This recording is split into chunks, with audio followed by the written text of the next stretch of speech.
Welcome to our channel kitchen in the dark. எல்லாரும் நல்லா இருக்கீங்களா? நானும் நல்லா இருக்கேன். ஸோ நிறைய பேர் நிறைய சஜஷன்ஸ் எல்லாம் கொடுத்துருக்கீங்க, கால் பண்ணி சொல்கிறீங்க, மெசேஜ் பண்ணுறீங்க. ஒரு சேமியா கிச்சடி பார்த்துட்டு ஸோ மேம் நல்லா இருக்குது, சொன்ன விதம் எங்களால் ஈஸியாக புரிஞ்சிக்க முடியுது அப்படிலாம் சொன்னாங்க. அவங்க என்ன கேட்டிருந்தாங்கன்னா, ரவையிலையும் அப்படி பண்ணலாமா அப்படின்னு கேட்டிருந்தாங்க. ஸோ ரவையில் கண்டிப்பாக அப்படி பண்ணலாம், ரவையை வறுத்துட்டு பண்ணுங்கள், அவ்வளோதான் வித்தியாசம். கட்டிப்படாமல் இருக்கணும்னா நான் ஏற்கனவே உப்புமா வீடியோவில் உட்கார் வீடியோவில் சொல்லியிருக்கேன். அந்த டால்டாவோ நெய்யோ ஒரு எண்ணெயோ போட்டு நல்லா வறுத்துட்டு பாயில் ஆகிற வாட்டரில் போட்டிங்கன்னா கட்டிப்படாது. மீடியம் ஃப்ளேமில் வச்சுட்டு போட்டிங்கன்னா கட்டிப்படாது. அது மாதிரி தான் இன்னொரு மேம் சொல்லியிருந்தாங்க, நீங்கள் என்ன பண்ணுறது, ஒரு சப்பாத்தி வீடியோவில் வந்து சப்பாத்தி கிழிஞ்சிருச்சு அப்படி சொன்னேன். ஸோ அப்படி பண்ணால் டிமோட்டிவேட் ஆகும் அப்படின்னு சொன்னாங்க. சரி, எல்லாரும் ஆரம்பத்தில் சைட்டட் பீப்புளே அதெல்லாம் பண்ண தான் செய்வாங்க. நம்ம தப்பு பண்ணால் ரெக்டிஃபை பண்ணணும்ல. ஸோ அது எப்படின்னா, நம்ம செய்யும்போது பதட்டம் வந்து ஐயோ ரொம்ப கஷ்டமோ அப்படின்னு நினச்சிடக்கூடாதுல்ல. எல்லாரும் தப்பு பண்ணி தானே கற்றுக்குவோம். ஸோ அதனால் அதையும் நான் காட்டுறேன். ஸோ ரொம்ப அது டீப்பாலாம் அவ்வளோ கஷ்டம் கிடையாது. நம்ம கற்றுக்கிட்டா எல்லாமே ஈஸி தான், ப்ராக்டிஸில் வந்துடும். ஓகேவா? வாங்க நம்ம இன்றைக்கி என்ன பண்ண போகிறோன்னா, ஒருத்தவங்க சிக்கன் கிரேவி பண்ணி காட்டுங்கக்கா அப்படின்னு சொல்லி கேட்டிருந்தாங்க. ஸோ அவங்களுக்காக இன்றைக்கி சிக்கன் கிரேவி பண்ண போகிறோம். அதுக்கு என்னெல்லாம் தேவைன்னு பார்க்கலாமா? வாங்க வீடியோக்குள்ளே போகலாம். ஃபஸ்ட்டு நம்ம சிக்கன் கிரேவிக்கு என்னெல்லாம் தேவைன்னு பார்க்குறதுக்கு முன்னாடி மண் பாத்திரத்தில் இன்றைக்கி செய்ய போகிறோம். அது எப்படி இருக்குன்னு நான் டிஸ்கிரைப் பண்ணிடுறேன். இந்த பாத்திரம் வந்து நல்ல கனமாக இருக்குது. உள்ள டெப்த் வந்து என்னோடய விரிஸ்ட் அளவுக்கு தான் இருக்குது, அகலமாக இருக்குது. இதில் செய்யும்போது நல்லா கிரேவியோட டேஸ்ட் நல்லாயிருக்கும். ஸோ அதனால் இன்றைக்கி பண்ண போகிறோம். இது ஹீட் ஆகிறதுக்கு ரொம்ப லேட் ஆகும். ஸோ அதனால் நம்ம ப்ரீ ஹீட் பண்ணிடலாம். ஃபஸ்ட்டு அடுப்பை பற்ற வச்சாச்சு, சிம் பண்ணிட்டேன். மண் பாத்திரம்னால கேர்ஃபுல்லாக ஹேண்டில் பண்ணலாம். ப்ளேஸ் பண்ணியாச்சு. நான் மீடியம் ஃப்ளேம் வச்சுருக்கேன். நம்ம டிஸ்கிரைப் பண்ணுறதுக்குள்ளே அது ஹீட் ஆயிரும். இது ஹீட் ஆனோன்னா நல்ல வாசம் வரும். ஓகேவா? என்னெல்லாம் தேவைன்னு இப்போ பார்க்கலாமா? ஸோ நம்ம எனக்கு சிக்கன் கிரேவி பண்ணணும். ஸோ அதுக்காண்டி 3/4 கிலோ சிக்கன் வாங்கி நல்லா வாஷ் பண்ணிவிட்டு அதில் வந்து இஞ்சி பூண்டு பேஸ்ட்டும் தயிரும் போட்டு மேரினேட் பண்ணி வச்சுருக்கேன். அதுக்கப்புறம் இதில் வந்து முழு கரம் மசாலா ஏற்கனவே நம்ம பார்த்துருக்கோம், பட்டை இலை, பட்டை, அதுக்கப்புறம் வந்து ஸ்டார் அனீஸு, அப்புறம் கல்பாசி, கொஞ்சம் சோம்பு போட்டு வச்சுருக்கேன் தாளிக்கிறதுக்கு. தக்காளி மீடியம் சைஸ் தக்காளி 2 இது நல்லா ஸ்லைஸ் பண்ணி வச்சுருக்கேன். அதுக்கப்புறம் வெங்காயம் மீடியம் சைஸ் வெங்காயம் 1.5 வெங்காயம் வந்து நல்லா ஸ்லைஸ் பண்ணி வச்சுருக்கேன். அதுக்கப்புறம் இது என்னக்குன்னா கிரேவி, அதுக்கு மசாலா போடுறதுக்கு வந்து ஒரு கைப்பிடி தேங்காய், 3 கிராம்பு, 2 ஏலக்காய், அப்புறம் 2-3 முந்திரி பருப்பு, ஒரு 4-5 சின்ன வெங்காயம், இதெல்லாம் போட்டு ஒரே தட்டில் வச்சுருக்கேன். அதுக்கப்புறம் கீழே கசகசா வந்து நான் ஊற வச்சுருக்கேன்.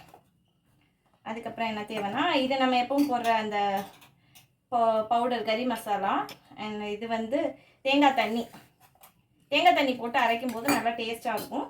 அதனால தேங்காய் தண்ணி, எண்ணெய், அவ்வளோதான். நம்ம எப்படி தாளிக்கலாம்னு பார்க்கலாமா? இப்போது நல்ல ஹீட் ஆகி நல்லா வாசம் வந்துருச்சு, பாத்திரம் நல்ல வாசம் நல்லா வருது. 1 2 3 4 5 6 7 8 ஸ்பூன். இந்த ஸ்பூனில் எடுத்து ஊற்றோம்னா சின்ன குழம்பு கரண்டியில் ஒரு கரண்டி அப்படி ஊற்றிடுங்க. ஆயில் ஹீட் ஆயிடுச்சு.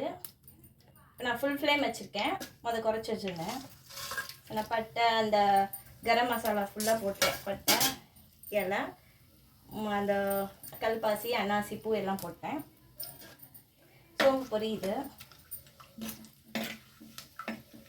நல்லா தண்ணி மாதிரி நல்லா நிறையா இருக்குது. என்ன வெங்காயத்தை போட்டேன்.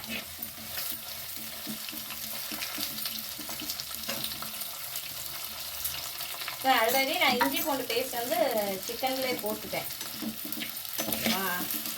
நம்ம சிக்கன் எப்படி வாஷ் பண்ணணும் அப்படின்னா, நான் மோஸ்ட்லி தோல் இல்லாமல் வாங்கிடுவேங்க. தோல் இல்லாமல் வாங்கினேன்னா தோலில் வந்து இந்த ப்ராய்லர்லாம் இந்த இன்ஜெக்ஷன் போட்டு அந்த மருந்தெல்லாம் தோலில் தான் இருக்குன்னு சொல்லுவாங்க. ஸோ தோலை உரிச்சிட்டு நான் வாங்குவேன். அது நமக்கு ஈஸியாக இருக்கும். தோலில் இருக்க முடியெல்லாம் நமக்கு தெரியாதுல்ல. சில இதில் நான் இடுக்கி வச்சு மெதுவாக தான் பிடிச்சிருக்கேன். வெங்காயம் நல்லா வதங்கி சுருங்கிடுச்சு. அடுத்தது நான் சிக்கன் வந்து மேரினேட் பண்ணி வச்சுட்டேன்ல, அதை நான் கொட்டுறேன். நம்ம மண்சட்டியில் என்ன நமக்கு பெனிஃபிட்னா, ஒன்ஸ் ஹீட் ஆகிட்டா போதும், அதுக்கப்புறம் அது ஹீட் அப்படியே ரீட்டைன் ஆகிட்டே இருக்கும், குயிக்காக ஆயிடும் நமக்கு.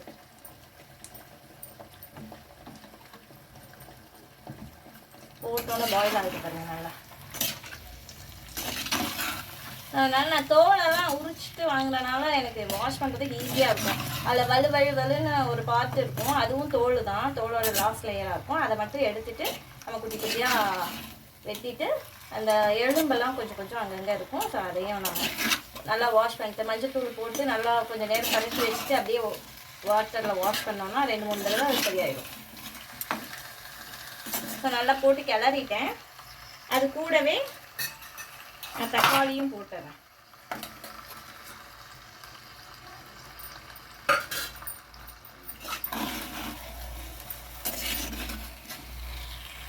போட்டு நல்லா கலந்துட்டேன்.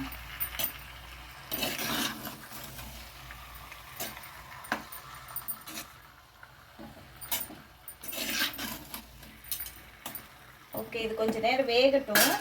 அதுக்குள்ளேயே நம்ம தேங்காய் அரைச்சிடலாம். மூடிட்டேன், மீடியம் ஃப்ளேமில் வச்சுருவேன். ஸோ மிக்ஸி ஜாரில் வந்துட்டு ஃபஸ்ட்டு வெங்காயம் முந்திரி பருப்பு போட்டேன், அடுத்து தேங்காய் போட்டேன். தேங்காய் அந்த ஏலக்காய் கிராம்பு எல்லாமே நான் உள்ளே போட்டுட்டேன்.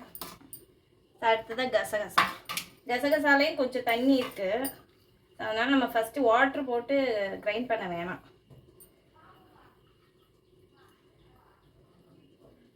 போட்டாச்சு, முடியாச்சு. அதுக்குள்ளேயும் நம்ம இது ஒரு கிளறிட்டு மிளகாப்பொடி போட்டு பாயில் ஆயிடுச்சு. நல்லா பாயில் ஆகிற சவுண்ட் வருது. ஸோ இதை கூட நம்ம மிளகாப்பொடியும் போட்டு நல்லா பாயில் ஆக விட்டுறலாம். நான் வீட்டில் அரைக்கிற பொடி, இதை நான் தனி மிளகாப்பொடி போடல. ஸோ இதிலே மல்லி, சோம்பு, சீரகம் எல்லாமே கலந்துருக்கும். வீட்டில் நான் அரைக்கிறதுல 2 ஸ்பூன் போட்டேன், 3 ஸ்பூன்ஸ் போட்டிருக்கேன். நமக்கு கொஞ்சம் காரமாக தான் இருக்கணும்.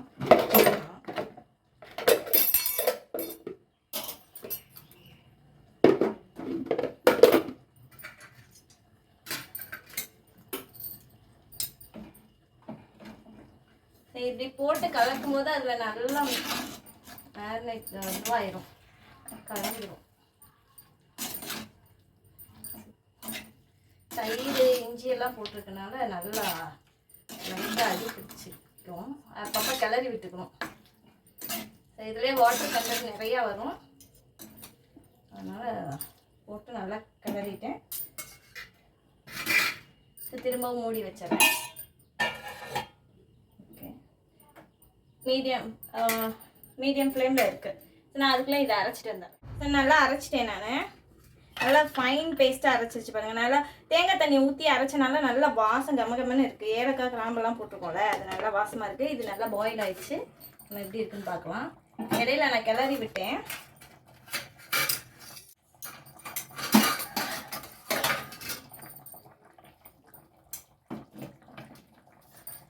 மெதுவாக பிடிச்சிக்கலாம். நல்லா தண்ணி விட்டு வந்துருச்சு பாருங்கள். அந்த சிக்கனில் உள்ள தண்ணி, தக்காளியோட தண்ணி, அப்புறம் நம்ம தயிர் ஊற்றணும்ல அதோட தண்ணி. இதுக்கு மேலே தண்ணி ஊற்றினா நிறைய அதுவாயிரும். உங்களுக்கு ட்ரையாக இருக்க மாதிரி ஃபீல் ஆச்சுன்னா ஒரு 1/4 டம்ளர் ஊற்றுங்க, அவ்வளோதான், வேறு ஒன்றும் வேணாம். நல்லா பாயில் ஆயிடுச்சு. இப்போ நம்ம தேங்காய் ஊற்றிடலாம். அதுக்கு முன்னாடி கொஞ்சம் உப்பு போட்டுக்கலாம். உப்பு இன்னும் நம்ம சேர்க்கலாம்ல.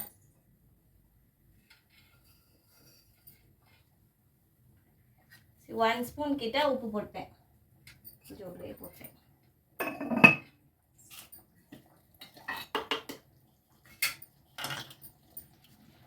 தேங்காய் ஃபுல்லாக ஊற்றுறேன்.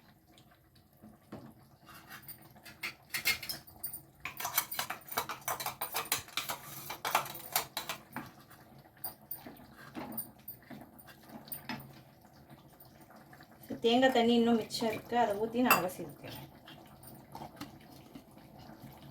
தேங்காய் தண்ணி வேஸ்ட் பண்ணனால குடிப்பீங்கன்னா குடிச்சுக்கோங்க. ஆனால் தேங்காய் தண்ணி ஊற்றும் போது நல்லா டேஸ்ட் நல்லாயிருக்கும்.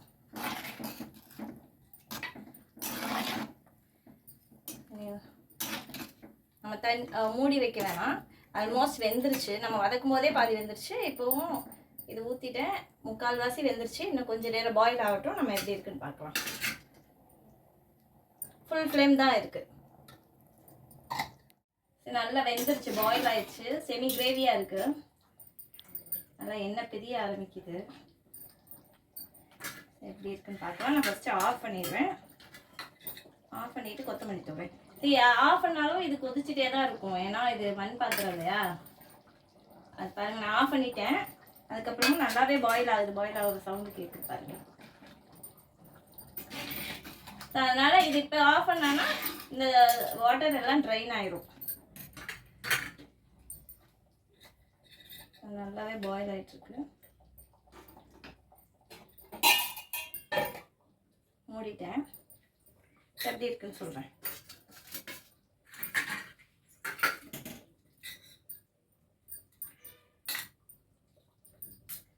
ஸோ இன்கேஸ் உங்கள்கிட்ட வீட்டில் நீங்கள் அரைக்கிற மாப்பிடியில் தனித்தனியாக வச்சுருக்கீங்க அப்படின்னா ஒரு ஸ்பூன் 1.5 ஸ்பூன் தனி மிளகாய் பொடினா மல்லிப்பொடி போடுங்க. அப்புறம் தேங்காய் அரைக்கும் போது அது கூட சோம்பு, சீரகம், மிளகு வச்சாரைங்க. அது கூடவே நான் சொன்ன கசகசா, முந்திரி பருப்பு, வெங்காயம் அதெல்லாம் சேர்த்துக்கோங்க.